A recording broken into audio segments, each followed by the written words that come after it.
The Buffalo Soldiers. They were some of the Army's bravest fighters, yet historically the most unsung. Did you have an idea at the time that you were kind of making history? No. All this was new. People expected them to fail or expected them to not perform to high standards, so they used that as motivation.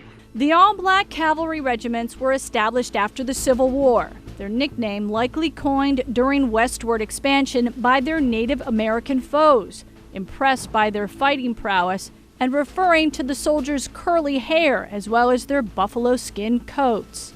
They took it as a badge of pride. During conflicts and wars, they served with distinction, best known for their horsemanship. What's going on here? So in this picture, you can see this is our indoor riding hall. In that day, it was one of the largest indoor riding arenas in the country. During World War II, some of the Buffalo Soldiers were stationed at West Point. Their job? To train the mostly white group of cadets, says Lieutenant Colonel Rick Black. Separate, definitely not equal. And I think the other phrase that works for this is out of sight, out of mind. This is his Army picture when he was in the service. Everyone thought all of the known Buffalo Soldiers who had served at West Point had passed away. And this is his honorable discharge papers. He was discharged January the 9th, 1946. But 90 miles north in Glenmont, New York, Georgia Dixon knew better. Based on what I know, he is the only known living Buffalo Soldier. Georgia is talking about the man sitting right next to her, her husband, Reverend Robert Dixon. And it was a great experience. Raised in Manhattan's Hell's Kitchen, Dixon enlisted in the Army in 1941.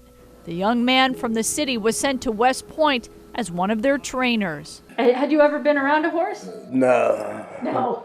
But you were training cadets. I was training myself too. Yourself at the same time. Yeah. He served his country for 5 years, earning several honors, which were only very recently awarded to him 75 years later. Did you feel like you had to prove yourself even more than any of the white soldiers? Oh yeah. Oh yeah.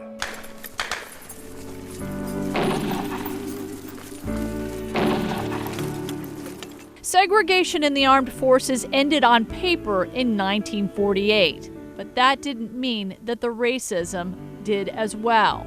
Yet Dixon and others paved the way for future generations of soldiers like West Point cadet Kennedy Warren.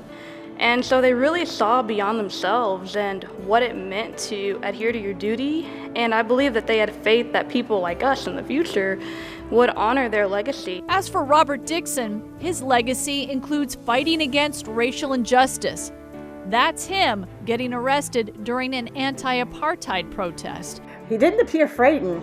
He was smiling all the way. He was also one of the founders of the Albany Police Review Board, as well as a longtime pastor at Mount Cavalry Baptist Church in Albany.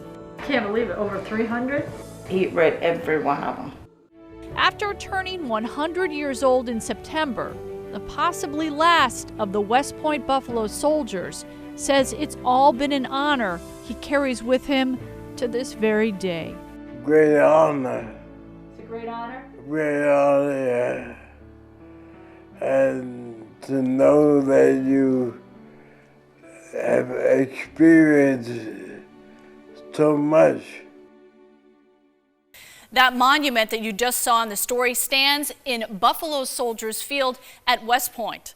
It was funded by the descendants of the West Point Buffalo Soldiers to ensure that their ancestors get the recognition they so justly deserve. Anya Tucker, News 10 ABC.